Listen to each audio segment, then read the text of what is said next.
semua.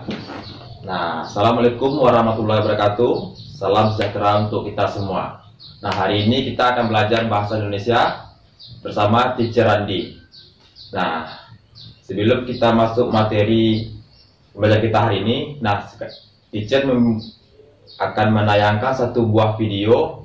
Silahkan kalian amati dan catat informasi-informasi apa saja yang ada pada video yang akan Teacher tayangkan. Nah, Teacher akan menayangkan video yang berjudul Tsunami. Selamat menyaksikan. Tsunami. Kata tsunami berasal dari bahasa Jepang su yang berarti pelabuhan dan name yang berarti gelombang, sehingga secara umum diartikan sebagai gelombang atau ombak yang besar di pelabuhan.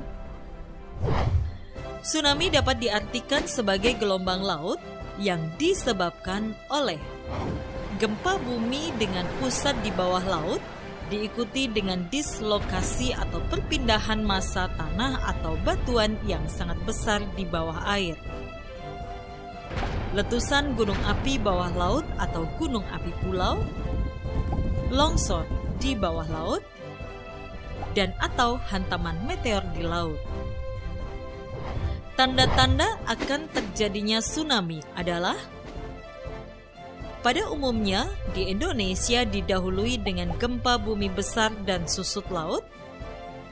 Terdapat selang waktu antara waktu terjadinya gempa bumi sebagai sumber tsunami dengan waktu tiba tsunami di pantai. Di Indonesia, tsunami dapat terjadi dalam waktu kurang dari 40 menit setelah gempa bumi terjadi. Gelombang air laut datang secara mendadak dan berulang dengan energi yang sangat kuat. Gempa bumi di bawah laut penyebab tsunami memiliki kekuatan gempa atau magnitudo lebih besar dari 6,8 skala Richter dengan kedalaman pusat gempa tidak lebih dari 70 km dan pola patahan adalah sesar naik turun.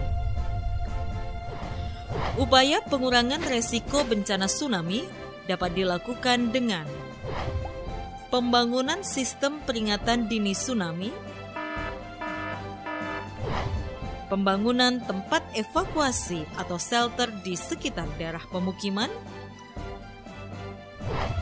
pembangunan tembok penahan tsunami pada garis pantai yang beresiko, penanaman mangrove, serta tanaman lainnya di sepanjang garis pantai untuk meredam gaya air tsunami. Meningkatkan pengetahuan masyarakat lokal, khususnya yang tinggal di pinggir pantai tentang tsunami dan cara-cara penyelamatan diri terhadap bahaya tsunami. Segera melapor secepatnya pada pihak berwenang jika melihat tanda-tanda akan terjadinya tsunami.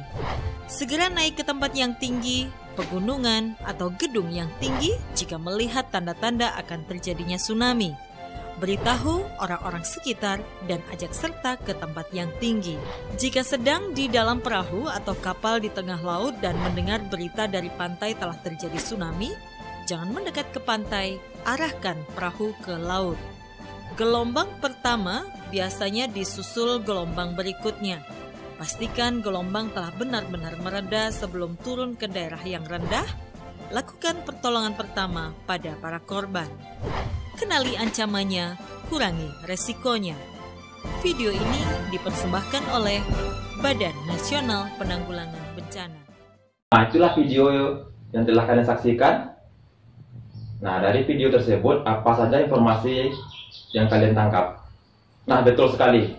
Di sana ada peristiwa, yang kedua ada informasi, yang ketiga ada fenomena.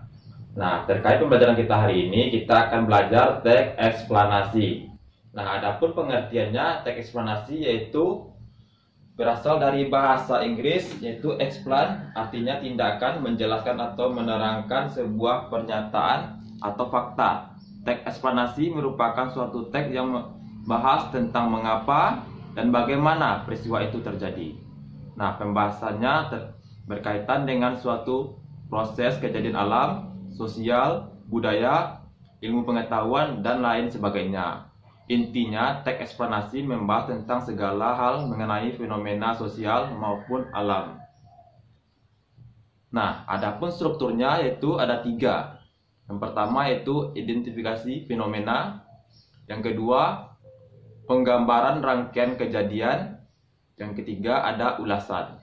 Nah, pengertian dari ketiga tersebut akan diperinci. Yang pertama yaitu identifikasi fenomena. Itu mengidentifikasi suatu yang akan diterangkan.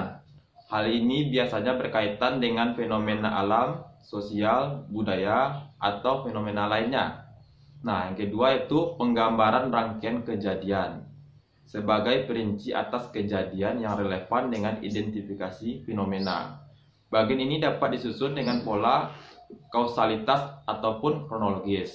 Nah, yang ketiga yaitu ulasan berupa komentar atau penilaian tentang konsekuensi atau kejadian yang dipaparkan sebelumnya. Nah, yang ketiga yaitu ada unsur-unsur kebahasaannya. Yang pertama, fokus pada hal generik yang bersifat umum, bukan partisipan manusia. Contohnya tsunami, banjir, gempa bumi, hujan, dan udara.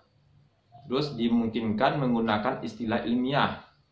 Yang ketiga, lebih banyak menggunakan verba material dan verba relasional atau kata kerja aktif.